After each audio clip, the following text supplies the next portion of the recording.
আপনাদের বীরত্বের স্রোতধারায় আমরা মুক্তিযোদ্ধার সন্তান। আপনার কাছে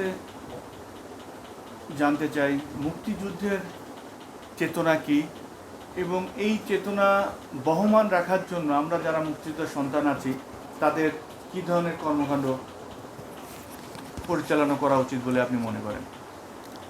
আমি যেটা মনে করি, আমার নিজেকে দিয়ে আমি বলতে চাই, আমি মুক্তিযুদ্ধের সময় সর্বকনিষ্ঠ মুক্তিযোদ্ধা ছিলাম, স্কুল পড়ুয়া ছাত্র ছিলাম।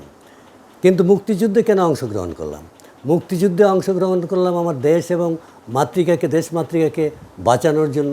আমাদের যে অধিকার হরণ করা হয়েছে, আমাদের সেই অধিকার প্রতিষ্ঠার জন্যে, আমাদের অধিকার আদায়ের লক্ষ্যেই কিন্তু মুক্তিযুদ্ধের সূচনা হয়। আমরা মুক্তিযুদ্ধে ঝাঁপিয়ে পড়ি, আমরা মুক্তিযুদ্ধ শেষ করি। আমরা জাতিকে একটি লাল সবুজের রক্তমাখা পতাকা দিয়েছি, আমরা জাতিকে একটি ভূখণ্ড দিয়েছি, আমরা জাতিকে স্বাধীনতা দিতে সক্ষম হয়েছি।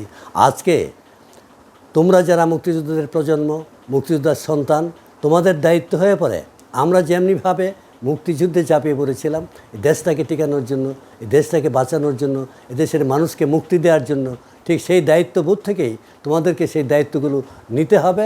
আজকে দেখা গেছে যে স্বাধীনতার 55 বছর পূর্তিতে দেশে মৌলবাদীরা মাথাচাড়া দিয়ে উঠেছে। আজকে যেখানে সেখানে সে পাকিস্তানিদের প্রেতাত্মারা যা খুশি তাই করছে, তাণ্ডব চালাচ্ছে, মুক্তিযুদ্ধকে মুছে দেওয়ার চেষ্টা করছে, মুক্তিযোদ্ধাদেরকে অসম্মান করছে।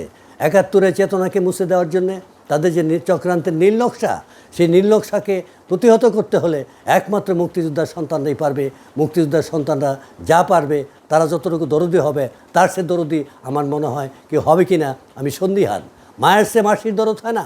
মুক্তিযোদ্ধারা এই দেশটাকে যেমনিভাবে ভালোবেসেছিল, আজকে তোমাদের সেই দায়িত্ব অর্পিত হয়েছে, তোমাদের সেই দেশটাকে ধরে রাখা, মুক্তিযুদ্ধকে সুসংহত রাখা, মুক্তিযুদ্ধের চেতনাকে জাগ্রত রাখা।